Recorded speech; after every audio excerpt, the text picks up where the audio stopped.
Yes on Measure A, which would create thousands of new affordable housing units and expand drug and mental health treatment.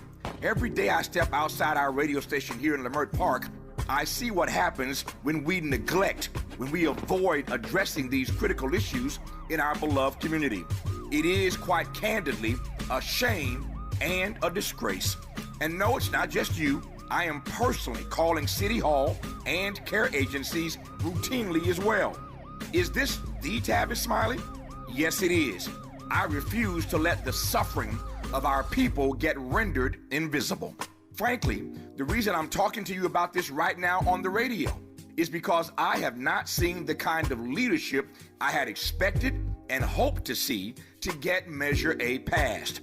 I guess my hope needs some help. So, I'm sharing this message with you with the hope that you will do the right thing for them and for us. And just so you don't get it twisted, them is us. Yes on A. With the KBLA Talk 1580 editorial, I'm Tavis Smiley, and as always, we welcome your feedback.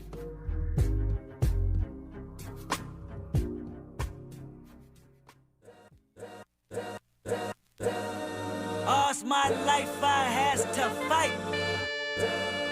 All's my life hard times like bad trips like Nazareth, I'm f***ed up, homie, you f***ed up. But if God got us, then we gon' be alright. We gon' be alright. We gon' be alright.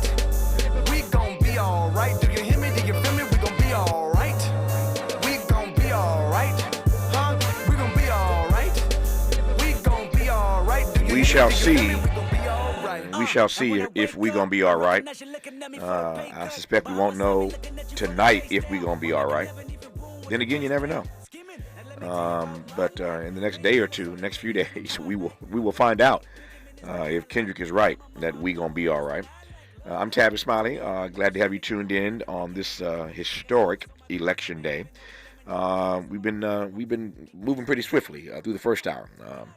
A few guests already have popped in on us, and a few more to go between now and the next hour. In this hour, as promised, two guests on the B side of this hour, the host of the Bad Faith podcast, Brianna Joy Gray. On the mixed reviews, Kamala Harris's campaign is drawn from progressives and what the future of progressivism looks like on the other side of this race today. But we commenced this hour in conversation with the former Treasury Department official, Tara Sinclair, about the various forms of stimulus relief programs and policies, and who actually gets credit for that. There have been a number of commercials that we have seen throughout this campaign with people taking credit for the checks and what the checks actually meant and whether or not you should vote for them because you got a check. All of that stuff that you've all seen and been processing as you've seen these commercials. But Tara is an economist, and again, I invited her on so she could break down who in fact does get credit for these various COVID-era stimulus checks that we all got, and whether or not the resulting inflation was worth keeping millions of families out of poverty. Tara Sinclair, good to have you on. How are you today? Oh, it's great to be here. I am cautiously optimistic today. Yeah. That's the phrase, right? Cautiously optimistic. Yes. I read a piece somewhere. Was it the New York Times, Washington Post? I don't know. I read so much stuff every day, especially today. But I read a piece somewhere, and somebody said the Democrats and Republicans are cautiously optimistic. The Democrats are optimistic, and the Republicans are cautious. So or you can flip it depending on how one looks at it. But yeah, they're both parties are cautiously optimistic, as are many of us. Again, depending on how one views this. But I digress on that. So again, I just tee this up. I wanted to have you on because we've seen this issue of these COVID-era stimulus checks play out politically during this process. My first broad question is, what have you seen? How have you read that? And where is the truth? Yeah, I mean, I do think that the public response to this extraordinary policy success has been really surprising, I think, to not just me, but a lot of economists. One of the key lessons that we learned from the really slow recovery out of the Great Recession from the financial crisis in 2008 was that we needed to do more. Mm-hmm. And that's what happened this time. We did a lot more to keep people financially solvent, to keep people in their homes, to keep kids out of poverty. And yet the focus has been on inflation. And so what we really learned is that people really hate inflation. And that's something we hadn't seen in a really long time because we hadn't seen inflation in a really long time.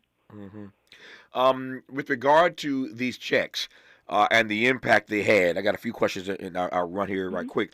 The first question is that what in retrospect was in fact the real impact of those COVID era stimulus checks?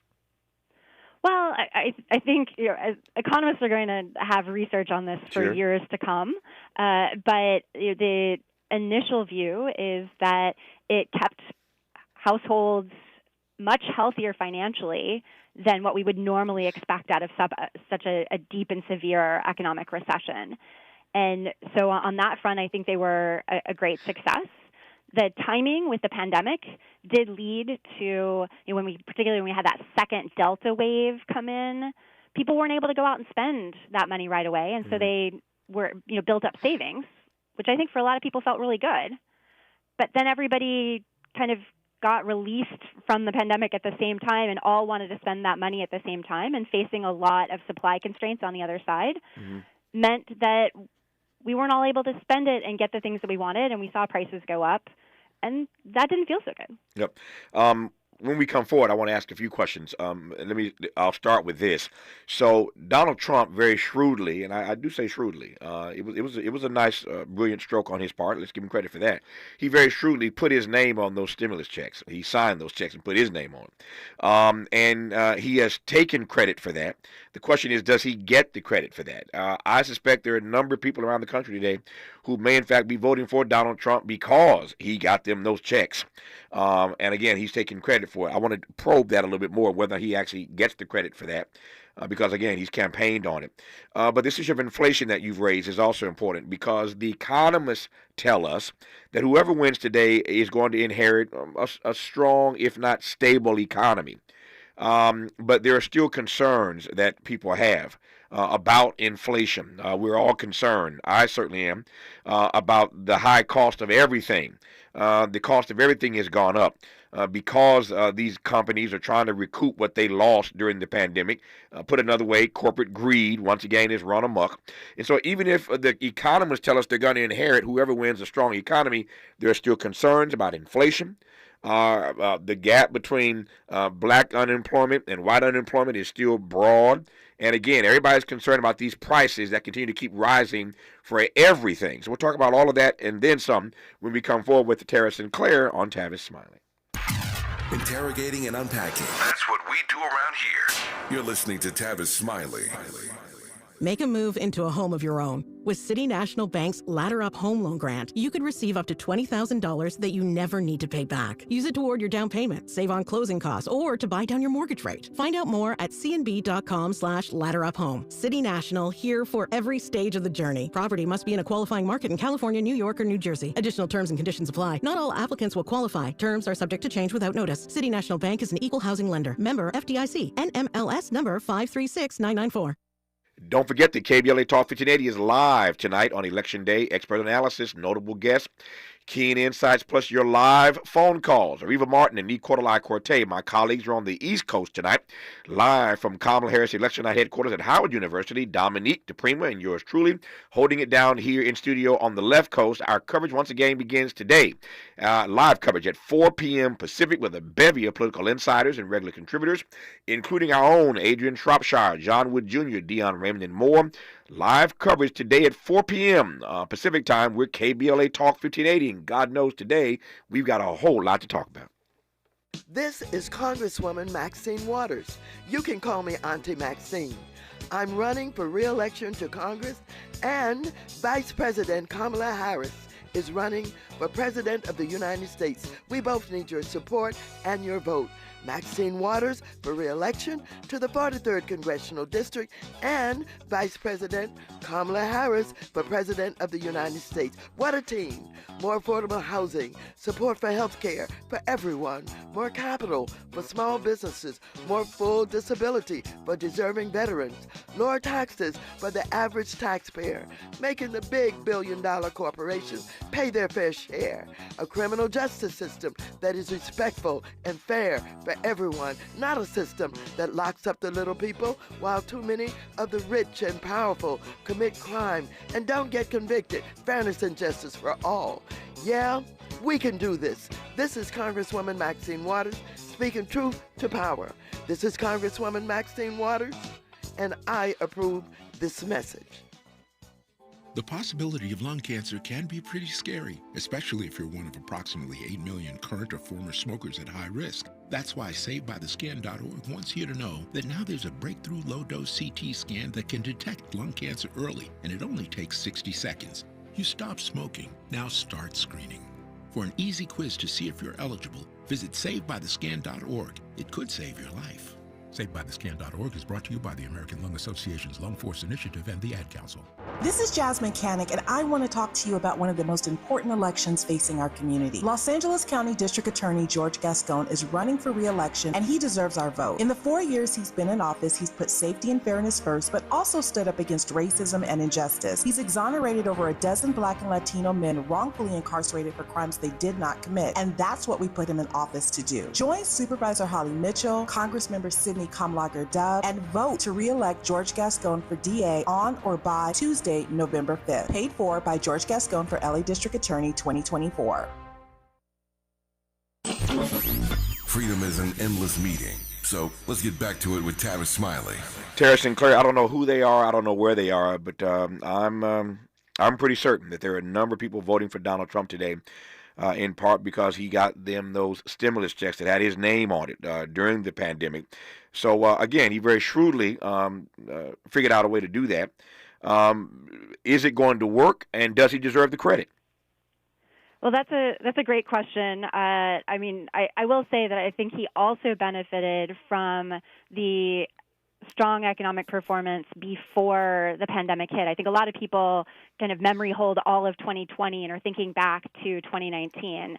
But that's really a case where the economy had been improving for quite some time, and this is a case where really I don't think the president gets to claim a lot of either credit or blame for those longer run economic conditions. But on those checks specifically, in the end, they came from Congress, right? And that was really where the decision came from. But there's presidential leadership as well. But doing something in response to such a dramatic pandemic would be expected from any leader. Yep. Let me just ask you. You sort of went there. Let me push you a little. I don't want to push you, but let me pull you maybe a little further in this direction. For all the talk that we have seen over the last few months in this campaign, and even back to when Joe Biden was still the nominee, for all the talk we see in these campaigns about the economy, you all recall famously James Carville years ago during the Clinton era, it's the economy, stupid. That was the mantra. It's the economy, stupid. Well, it is the economy. I get it. But when you really think about this, for all the talk we get about on the campaign trail, presidents don't have as much sway as we think they do over the economy. Now, if the economy is going great, you get the credit when you're president. I ain't mad at you. If it's going bad, you catch the hell. Maybe not fair. But presidents really, when you think about it, do not have any controls, really. They don't have levers. They don't have as much impact over how the economy rolls as we think they do. Yet it's always a topic of conversation, clearly and legitimately a concern for everyday people. Pocketbook issues ought to be. But what say you about that reality, that for all the talk we get about it, presidents don't really have a lot of control or sway over how the economy rolls or not? I think that's really true in most economic conditions, and we're thinking about fine-tuning the economy and things like that. I will say that I think one of the reasons why this election is getting so much attention is that particularly the policies that Donald Trump is proposing could have big economic impacts. For example, the tariffs. Mm-hmm.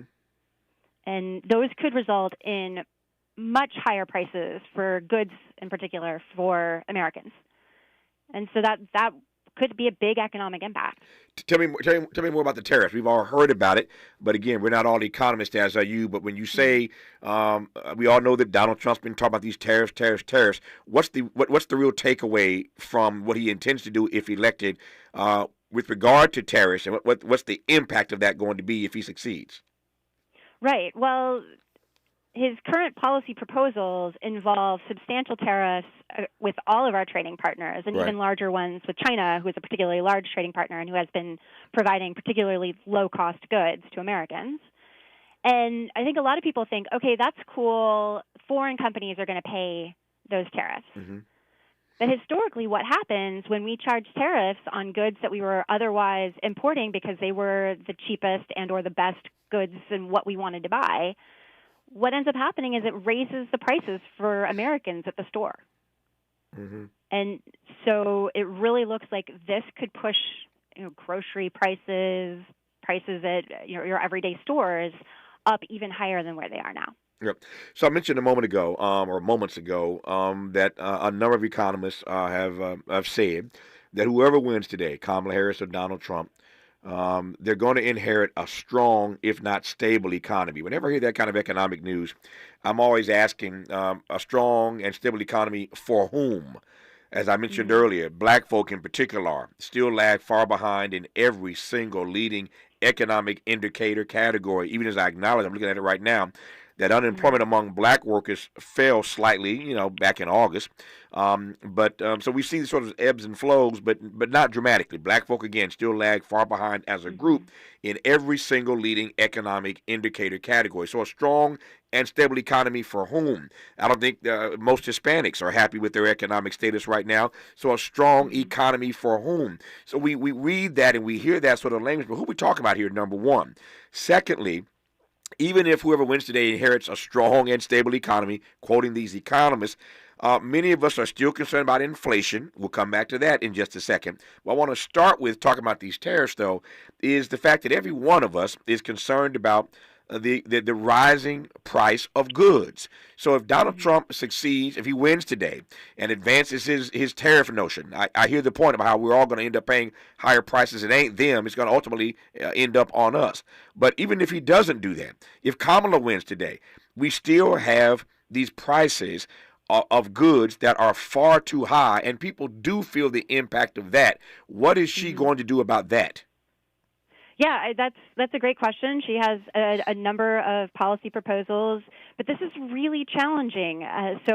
Quick economic lesson about the system in which we live is that when we all want to buy goods and services and there are constraints for how much is out there and available, that pushes up prices. Mm-hmm. And that's really the environment that we find ourselves in.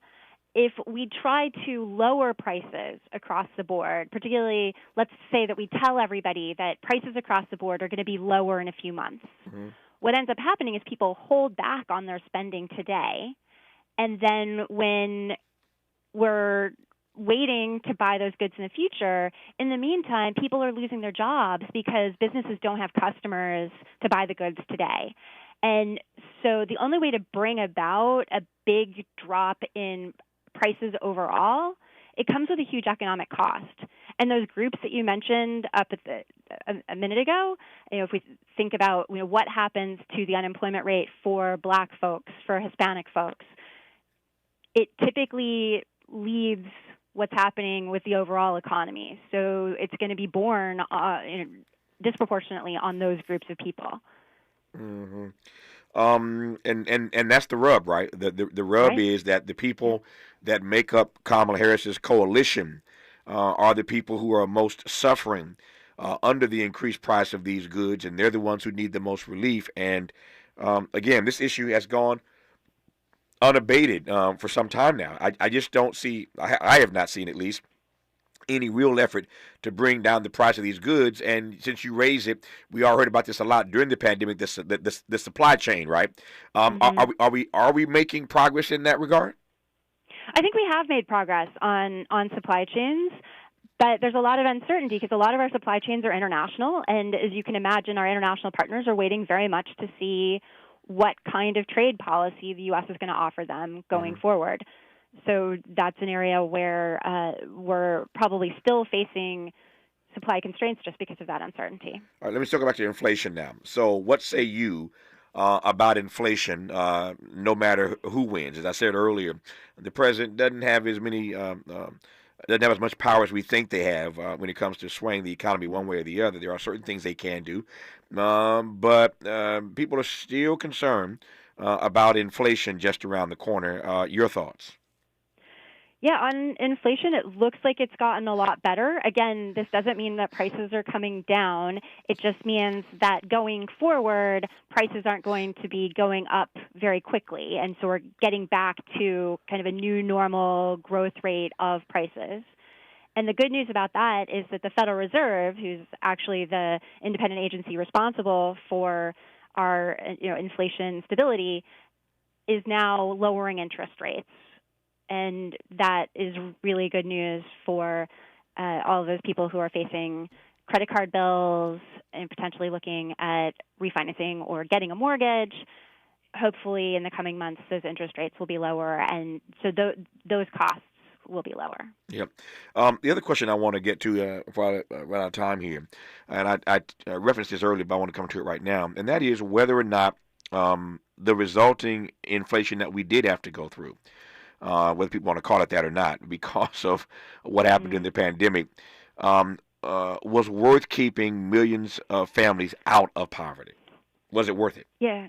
I mean, that trade-off is hard to do. And what's interesting is I don't actually think that the inflation was necessarily directly caused by us keeping people in their jobs. If we look across the world, other countries that had different policies also saw the inflation as we came out of the pandemic.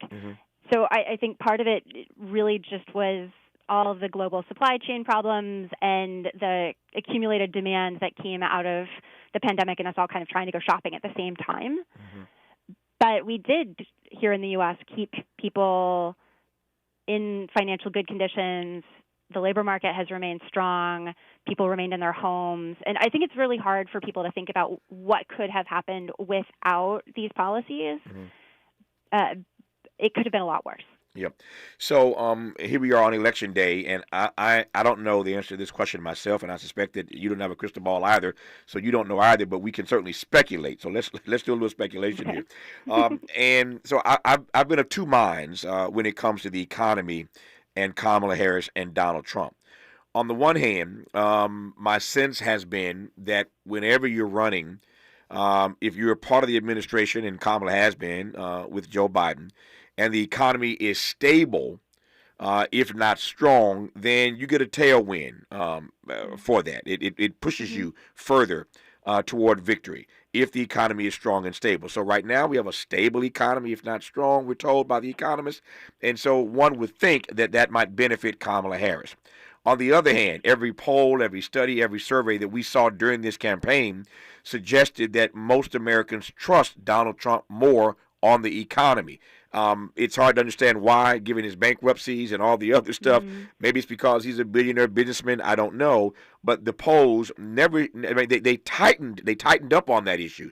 But Donald Trump, as we're sitting here now on Election Day, the polls still said perennially that more Americans trusted him on the economy. I'm trying to square those two things. Help me out. Does Kamala benefit from being part of an administration that's at least stabilized the economy? Or on that issue, does Donald Trump still run away with it because people trust him more on economic issues? Well, I think in part because people perceive the economic conditions as being broadly worse than what they expected, what they wanted. That is a drag on the overall typical economic boost that you would expect if you looked at just the numbers for this administration. But then again, it could be the case that people vote the way they've been shopping, which has been pretty robust and pretty optimistic, despite reporting low sentiment. And so that's why I think that there's the possibility for some surprise on the Harris side from the economic conditions, despite what people have been saying to the polls. So I think we're clear on this. So your point is, if Americans vote the way they've been shopping, they will vote how? Oh, they'll be in favor of this administration. They perceive the economy as being stronger than what they've been reporting. Yeah.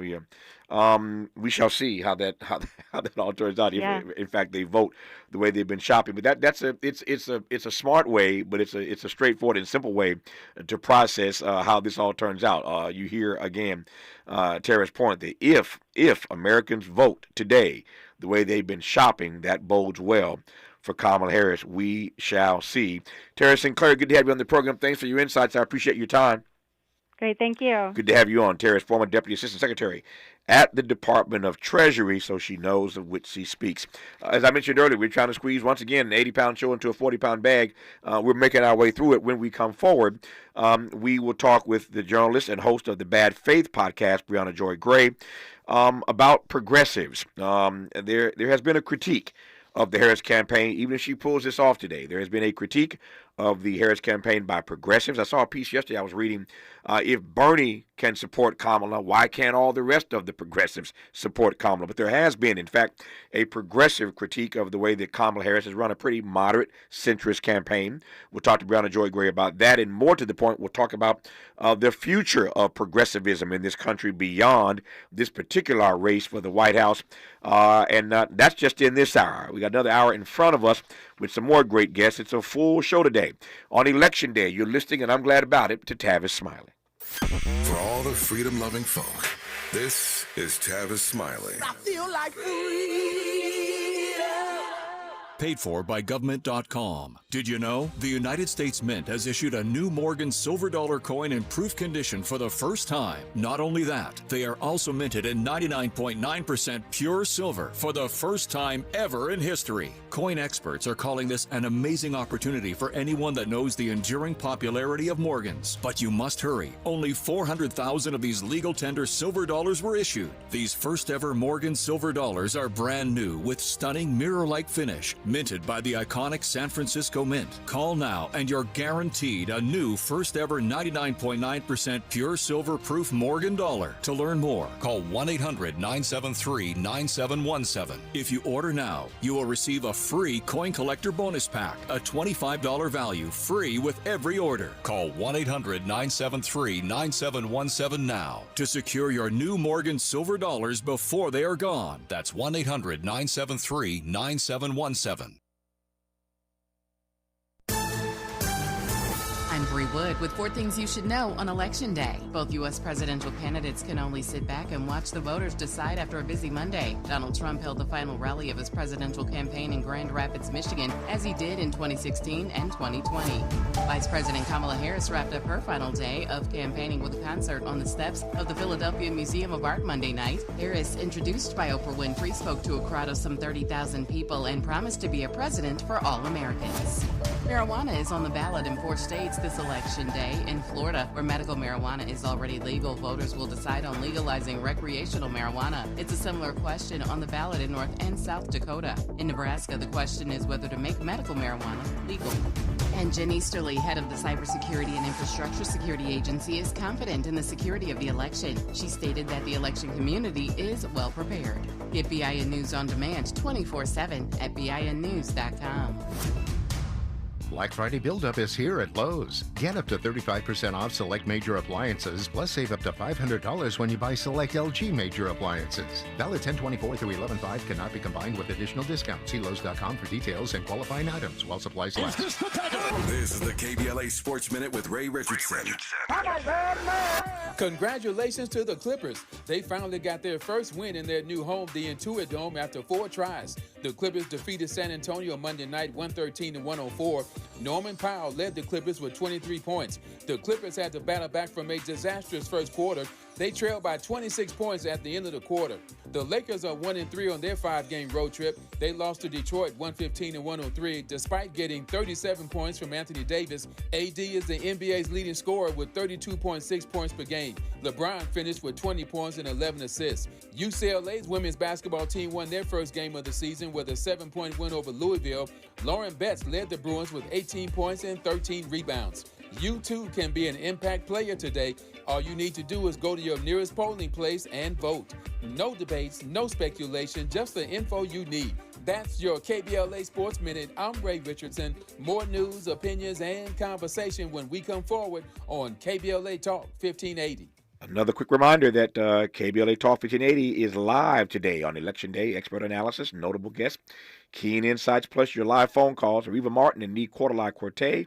Our colleagues are on the East Coast right now. They'll be live this evening from Kamala Harris Election Night headquarters at Howard University, the Bison. Dominique DePrima, that is, and yours truly holding it down here on the left coast in studio this evening. Our live coverage begins at 4 p.m. Pacific time with a bevy of political insiders, regular contributors, including our own Adrian Shropshire, John Wood Jr., Deion Raymond, and more. Again, live coverage today begins at 4 p.m. Pacific time. We are KBLA Talk 1580 with a lot to talk about.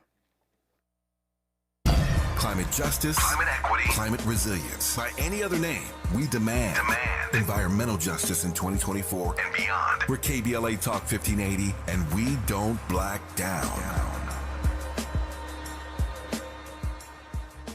Hey, John, why so glum? I just got let go. The company's downsizing. This is the third time in the last 2 years. I'm done with this. Have you thought about My Computer Career? I've heard they can train you for a career in IT in just a few months, including cybersecurity and the basics of AI. And you don't need prior training or experience. Now that's a recession-resistant career. Wow, thanks. I'll check them out. Go to mycomputercareer.edu and take the free career evaluation. mycomputercareer.edu. Financial aid is available for qualified students, including the GI Bill. Beloved Entertainment and the Miracle Theater Foundation present Sweet Spot Live with KBLA's own Angelique Francis, Sunday, November 17th. Angelique is live on stage featuring storytellers from the community, colorful and provocative, for us and by us, celebrating our strength and our fire. Come hang out with us as we walk through our neighborhoods, even down our dark alleys, because just around the corner, there's laughter, misplaced miracles, unspeakable pain, and yes, forgiveness. It's all happening Sunday, November 17th, 4 p.m. at the Miracle Theater in Inglewood, 226 South Market Street. Last year, audiences raved. Best show in decades. An unforgettable night. Groundbreaking. Sweet Spot Live was thought-provoking and enlightening. Standing ovations begging for more. Please, more. It was a great night. So back by popular demand, it's Sweet Spot Live with Angelique Francis. Get your tickets right now at themiracleinglewood.com. That's themiracleinglewood.com. We'll see you in the Sweet Spot. I was so excited when I heard this sandwich was back. What's up? This is Mike. And this is Celia. And a little thing we love about the Chick-fil-A Honey Pepper Pimento Chicken Sandwich is the symphony of flavors. You can always count on that crispy, tender, juicy chicken. It's so good. My favorite part is the pimento cheese. Topped off with the honey, it all comes together perfectly. I like the original. I like the spicy chicken fillet. But either way, you're getting a winner. The Chick-fil-A Honey Pepper Pimento Chicken Sandwich is back with a bite. Try it with the original or spicy filet, now for a limited time. Real guests paid for their testimonials. This is the story of the one who, as a maintenance specialist for a historic high-rise, knows that vintage charm historically needs constant attention. Which is why, when it's time to upgrade turn-of-the-century mechanicals, they turn to Grainger. With easy access to 1 million-plus products and the scale to deliver when and where you need them, the right tools and supplies are never far away. So the one can keep that vintage building running like new. Call, click Grainger.com, or just stop by. Grainger, for the ones who get it done. Our daughter Jessie loves playing detective. A clue. But since we discovered she has sensitive skin, we've been playing detective too. We thought the problem was our puppy. But it was actually our old detergent. Aha. So we switched to Tide Free and Gentle. Tide cleans better than the leading competitive free detergent, and it doesn't leave behind irritating residues. Plus, Tide Free and Gentle has no dyes or perfumes, so it's gentle on her skin. Case closed. If it's got to be clean, it's got to be Tide Free and Gentle. Sometimes he fails at fitting in, but we're okay with that. You're inside the Tavis Smiley Show. You are indeed on this election day, and as promised now, a conversation with the host of the Bad Faith podcast, Brianna Joy Gray. On the mixed reviews, Kamala Harris's campaign is drawn from progressives, and what the future of progressivism looks like on the other side of this presidential election cycle. Brianna Joy Gray, good to hear your voice and have you back on this program. How are you today? I'm doing well. It's always a pleasure to be with you. Thank you for your time. Let me just start with this. I was reading a piece last night, preparing for our conversation, a number of pieces actually. But I read a piece last night. I love the headline. It got my attention. If Bernie can support Kamala, why can't all the other progressives? How would you answer that question? I think, unfortunately, Bernie doesn't represent where a lot of voters are. He, at the end of the day, is an independent, but he caucuses with the Democratic Party, and his priority, it seems, for the last couple of cycles has been, no matter what the cost, to ensure that Democrats win. And I understand that's a perfectly laudable perspective and strategic choice that many of your listeners here today also adopt. But I think it's important to point out that we do live in a country where there is a threat of looming fascism. But my diagnosis is different from Bernie's. My diagnosis is that we get an increased threat every single year. I think many people listening will recall that they've been told that each election of their lives has been the most important election of their lives. And I think the reason for that is in part because there's a lack of accountability on the one left major party we have in the United States of America in this two-party duopoly, which is the Democrats. If we do not hold the Democrats accountable, if they are voted for, no matter what they do, no matter what genocide they perpetrate, no matter how much they betray their allegiances, their commitments to working people and marginalized groups in this country, then they will move to the right every year. You will see people like Kamala Harris campaigning with Dick Cheney, the architect of the Iraq War, and you will get more and more right-leaning politicians on both sides of the aisle until the threat of fascism is not just merely a threat. You said a few things I want to give you a chance to unpack. Let me start with this. Because you worked for Bernie, and that's where so many of us got to know you across the nation. Who was this sister speaking out as the comms director for Bernie Sanders' campaign? How do you process Bernie's pivot? I'm using that word, pivot. You can use whatever word you want. And I'm asking that in part because I was also reading a piece from my friend, a piece about my friend, Dr. Cornel West. He'll be a guest on this program tomorrow. The day after, we'll get his take on his campaign and how he sees whatever we are going to learn later today. But I saw a piece last night. I think it's the New Yorker or New York. No, New York, I think. One of those magazines. I think New York. Did a big piece about him that dropped, I think, early this morning, maybe late last night. And he had a critique of Bernie as well, given that he campaigned, as you well know, so aggressively for Bernie Sanders when Bernie ran a few years ago. But that's a long way of asking how you process Bernie's pivot. I don't know that it is a pivot. You know, respectfully, look, I'm not here to scold anybody about having a different kind of strategic perspective than I do. But I think that because in part of Bernie's runs, which were so vehemently opposed by the Democratic Party and the corporate media establishment, we have seen the limits of working within the system. Right now, we see a Democratic Party which is spending more money and more resources punching left at the Green Party and Jill Stein, I think, in large part, because of the enormously positive reception she's gotten from Muslim Americans. She's leading with Muslim Americans ahead of Kamala Harris. And they are focusing more energy castigating and smearing a genuine left progressive campaign than they are in actually trying to meet the very reasonable demands of those voters that are attracted to Jill Stein. Remember, that poll showed that Kamala Harris could have about a 30-point on average positive swing in terms of favorability. Voters more likely to vote for her, 30% more likely to vote for her in three key swing states if she would adopt a position of supporting an arms embargo, something that she has repeatedly, affirmatively, vehemently said that she does not endorse and that she is going to continue the Biden administration's policy toward Israel. So voters have to ask themselves the question, why is a Democratic candidate more invested in funding Israel as it stands accused of violations of international law by every major body of international law? Why does she care more about continuing to arm this genocidal state than she does simply supporting what millions of her voters across the country want her to do and would make her infinitely more electable? This other point you raised a moment ago, and you're right about this, of course, that every election we are told that this is the most important election of our lifetimes. I don't know if you saw Saturday Night Live. I'm not really an SNL fan these days. But last week had a funny episode with the senator from the Commonwealth of Virginia, Tim Kaine, showed up because he kind of looks like Tim Walz, and they have the first name, obviously Tim. You saw this piece? It was. I did see that. Yeah, it was funny because, but it reminded me when Tim comes out and says, "Hey, you guys said this just a few years ago when I was Hillary's running mate, that this is the most important election of our lifetimes. My name is Tim, like Tim Walz. Who am I?" It was a funny skit. They couldn't name who Tim Kaine was. That's how quickly we forget. But his point was, y'all said the same thing years ago, that this is the most important election of our lifetimes. And you used that phrase a moment ago.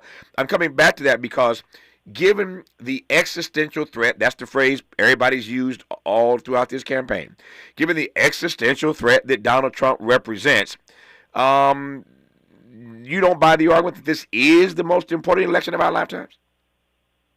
I think by framing the fact that people frame the reality that every Republican is worse. It is true. I think it is in fact true.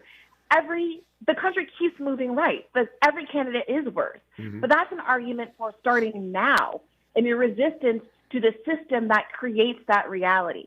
And half of the system that creates the reality that the country is moving to the right is the Democratic Party, which refuses to pull the country back to the left. Literally, look at what Kamala Harris is running on right now. A more conservative campaign than even Joe Biden was running on 4 years ago. And I know there are some listeners who are going to say, I'm frustrated that the centrality of the opposition, at the center of the opposition to Kamala Harris is this focus on Palestine. Mm-hmm. But we have to remember that this is not simply about what's going on, a genocide that's going on the other side of the world.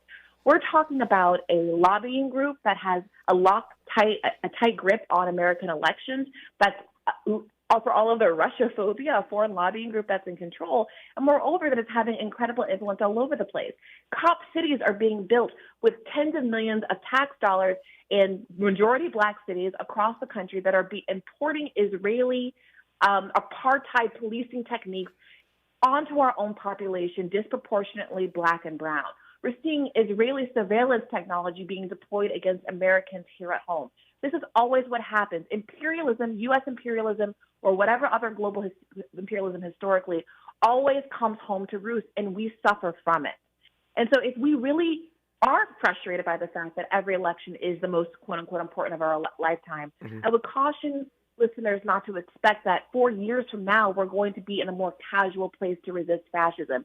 Very similar arguments are going to be made about J.D. Vance or whoever fills into Trump's footsteps, and I would argue that they will be more powerful and more able than Donald Trump because they're not quite as loud and buffoonish and make obvious targets of themselves.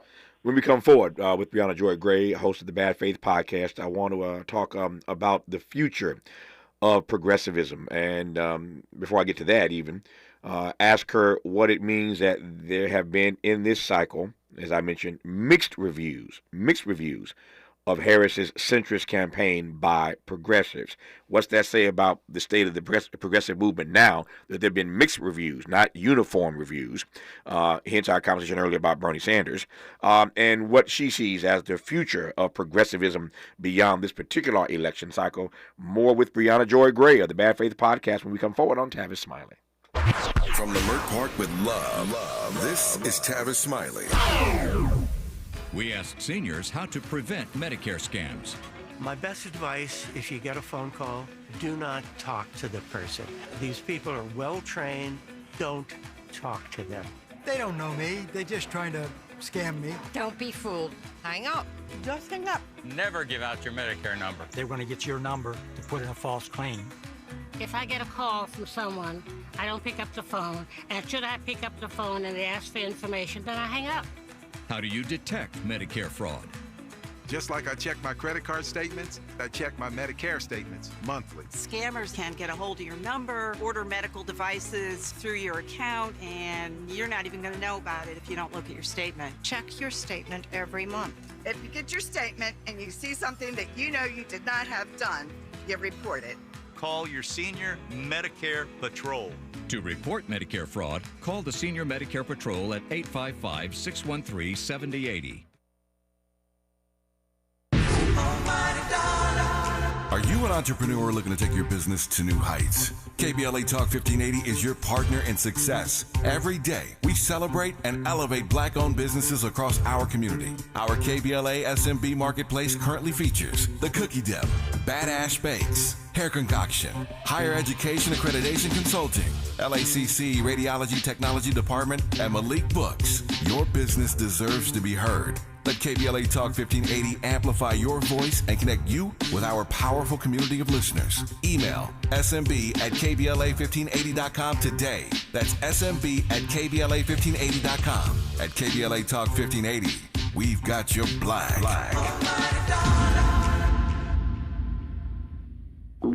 Oh no, stomach issues again? Stomach issues? Who are you? Your pancreas. I could be the real reason for your diarrhea, gas, bloating, stomach pain, or loose oily stools. I thought it was my stomach. People often do, but any of these symptoms could mean having a condition called exocrine pancreatic insufficiency, or EPI. With EPI, the pancreas doesn't release enough enzymes to break down food, but EPI is manageable. Use the symptom checker on identifyepi.com and speak with your doctor. That's identifyepi.com. Sponsored by AbbVie. I occasionally have nerve discomfort in my hands, so the things I love to do... Let's play something, Grandma. ...became difficult as I got older. If you have occasional stabbing and burning in your hands and feet, try Nervive Nerve Relief. Nervive's clinically studied dose of alpha-lipoic acid reduces occasional nerve discomfort in as little as 7 days with continued daily use. Say yes to healthy nerves with Nervive Nerve Relief. These statements have not been evaluated by the Food and Drug Administration. This product is not intended to diagnose, treat, cure, or prevent any disease.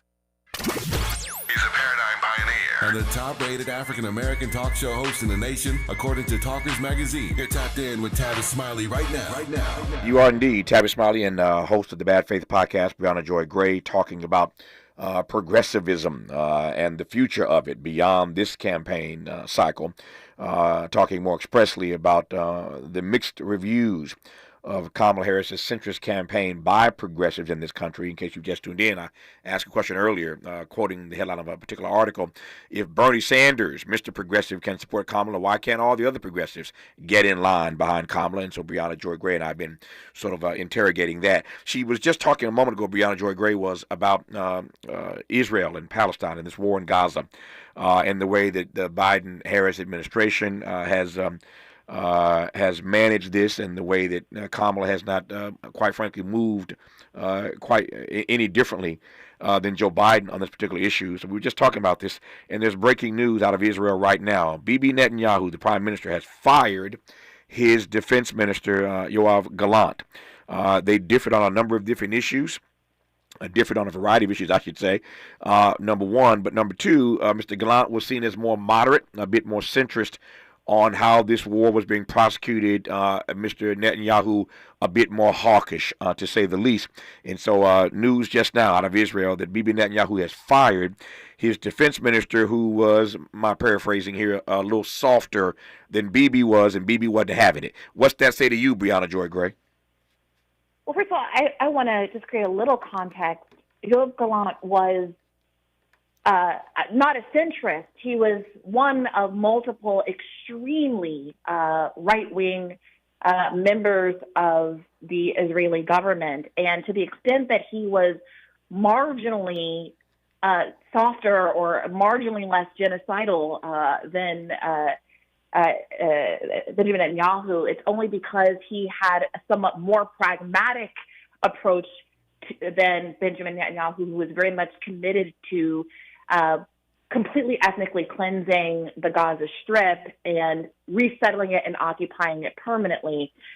Israel had previously withdrawn from Gaza Strip because of the obvious difficulty in occupying, physically managing a population of over 2 million people who are living in what has been described as an open-air prison, and it caused a lot of pushback from Israeli citizens who didn't want their children who are required to serve in the army to be constantly in kind of physical proximity to a population which has a legal right to resist and, of course, was resisting mere occupation. So this is a demonstration of just how completely insatiable and right-wing Benjamin Netanyahu actually is, which begs the question why the Biden-Harris administration has written a blank check to this genocidal state and why Kamala Harris is refusing to differ in any way from the Biden administration's policy. Nope, it is breaking news at this hour that Bibi Netanyahu has fired his defense minister. I take everything Brianna Joy Gray just said seriously, as should you, and her analysis is spot on. But the fact that he was, Mr. Gallant, marginally more centrist, marginally more moderate than Bibi, and Bibi still fired him. He just, Mr. Gallant just was not as aggressive on this issue as Mr. Netanyahu believed that he should be, and those disagreements finally caused Mr. Netanyahu to fire Mr. Gallant. I digress on that for now. Read it as you will. When we come forward in our remaining moments with Brianna Joy Gray, we'll get back to this question about the future of progressivism in this country beyond this particular election campaign, the most important election day of your life. You're listening to Tavis Smiley. Helping to stretch your moral and political imagination. This is Tavis Smiley. If you're like me, 60 and retired, making ends meet, especially here at the supermarket and drugstore, is tough. I'm so blessed to have found benefitscheckup.org. It's a free and confidential website from the National Council on Aging that connected me to $1,200 a year in programs that help pay for food, medicine, utilities, and more. Maybe it can help you. benefitscheckup.org. You know where you want to go in life, and City National Bank can help. City National knows the dedication it takes to build your vision for the future into a reality, and our team is here for you. We have a wide range of options to help, from personal savings accounts to interest-bearing money market savings accounts and more, all designed to help you get where you want to go. City National, here for every stage of the journey. Learn more at cnb.com. City National Bank is a subsidiary of Royal Bank of Canada, member FDIC. KBLA Talk 1580. We've got a lot to talk about.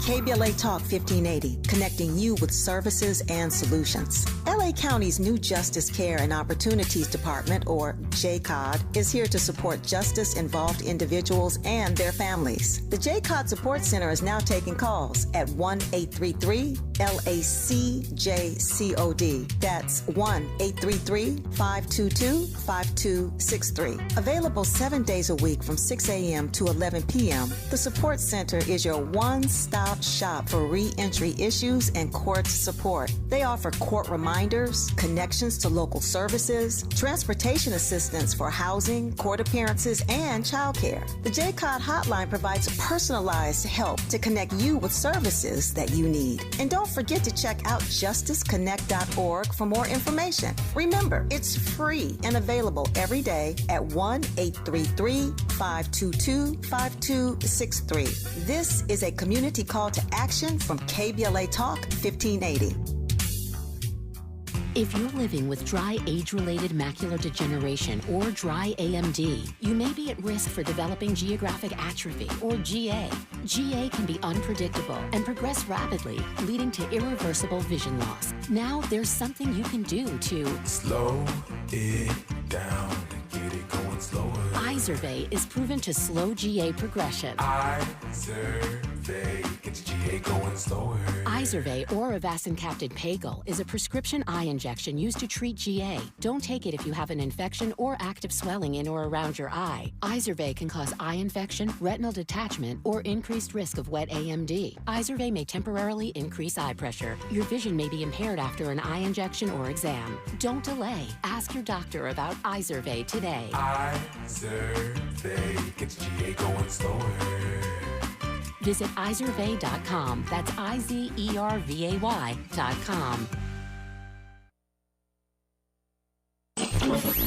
Freedom is an endless meeting. So let's get back to it with Tavis Smiley. Tavis Smiley and Brianna Joy Gray for the next 3.5 minutes. I'll give it all to Brianna Joy Gray. How do you read the mixed reviews of Kamala's centrist campaign by some progressives and beyond this campaign?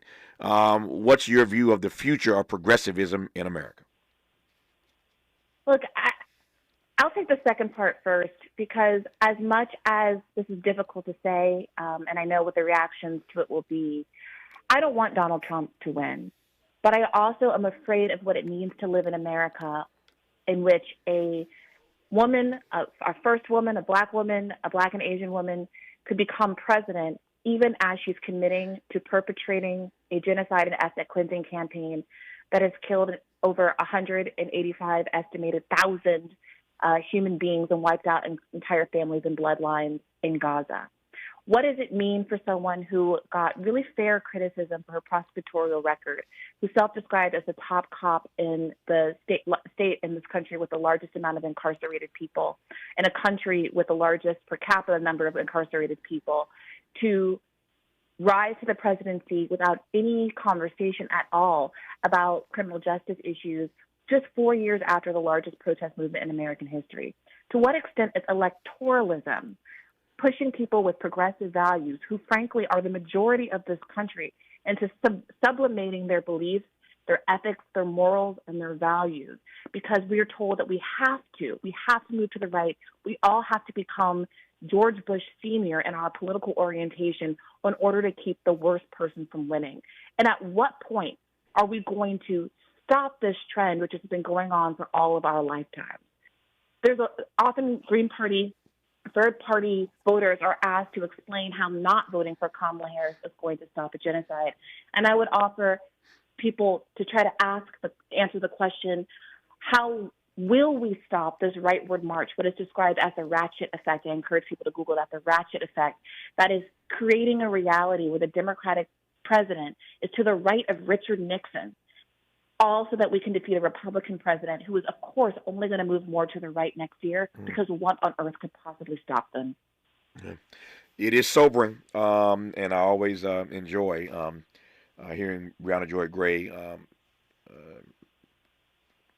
invite us, that's the right word, invite us to re-examine the assumptions we hold, to expand our inventory of ideas, to see the world through a different prism, a different frame, and she's awfully good at it. Her podcast is called the Bad Faith Podcast, and again, Brianna Joy Gray, we shall see how the rest of this day, or in the days to come, we'll see how this thing turns out, and I hope we'll be talking again somewhere down the road. Thank you for your time, and all the best to you. Thank you so much. I appreciate it. Good to have you on. More of Tavis Smiley when we come forward. KBLA 1580 Santa Monica. I'm Bree Wood with 4 things you should know on Election Day. Both U.S. presidential candidates can only sit back and watch the voters decide after a busy Monday. Donald Trump held the final rally of his presidential campaign in Grand Rapids, Michigan, as he did in 2016 and 2020. Vice President Kamala Harris wrapped up her final day of campaigning with a concert on the steps of the Philadelphia Museum of Art Monday night. Harris, introduced by Oprah Winfrey, spoke to a crowd of some 30,000 people and promised to be a president for all Americans. Marijuana is on the ballot in 4 states this election day. In Florida, where medical marijuana is already legal, voters will decide on legalizing recreational marijuana. It's a similar question on the ballot in North and South Dakota. In Nebraska, the question is whether to make medical marijuana legal. And Jen Easterly, head of the Cybersecurity and Infrastructure Security Agency, is confident in the security of the election. She stated that the election community is well prepared. Get BIN News on demand 24/7 at BINnews.com. Black Friday buildup is here at Lowe's. Get up to 35% off select major appliances, plus save up to $500 when you buy select LG major appliances. Valid 10/24 through 11/5, cannot be combined with additional discounts. See Lowe's.com for details and qualifying items while supplies last. This is the KBLA Sports Minute with Ray Richardson. Congratulations to the Clippers. They finally got their first win in their new home, the Intuit Dome, after 4 tries. The Clippers defeated San Antonio Monday night 113-104. Norman Powell led the Clippers with 23 points. The Clippers had to battle back from a disastrous first quarter. They trailed by 26 points at the end of the quarter. The Lakers are 1-3 on their 5-game road trip. They lost to Detroit 115-103 despite getting 37 points from Anthony Davis. AD is the NBA's leading scorer with 32.6 points per game. LeBron finished with 20 points and 11 assists. UCLA's women's basketball team won their first game of the season with a 7-point win over Louisville. Lauren Betts led the Bruins with 18 points and 13 rebounds. You too can be an impact player today. All you need to do is go to your nearest polling place and vote. No debates, no speculation, just the info you need. That's your KBLA Sports Minute. I'm Ray Richardson. More news, opinions, and conversation when we come forward on KBLA Talk 1580. All I need is one mic.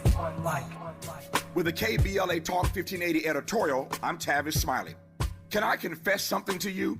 As a longtime California voter, I am so over our ballot proposition process. So many ballot measures, so little time. Too often our so-called leaders don't really lead, and too often many of these ballot measures are misleading. I mean, does yes or no mean I'm voting for it or against it? Talk about a ball of confusion. But here's what I know for sure. I am abundantly clear about yes on Measure A, which would create thousands of new affordable housing units and expand drug and mental health treatment. Every day I step outside our radio station here in Leimert Park, I see what happens when we neglect, when we avoid addressing these critical issues in our beloved community. It is quite candidly a shame and a disgrace. And no, it's not just you. I am personally calling City Hall and care agencies routinely as well. Is this the Tavis Smiley? Yes, it is. I refuse to let the suffering of our people get rendered invisible. Frankly, the reason I'm talking to you about this right now on the radio is because I have not seen the kind of leadership I had expected and hoped to see to get Measure A passed. I guess my hope needs some help. So, I'm sharing this message with you, with the hope that you will do the right thing for them and for us. And just so you don't get it twisted, them is us. Yes on A. With the KBLA Talk 1580 editorial, I'm Tavis Smiley, and as always, we welcome your feedback.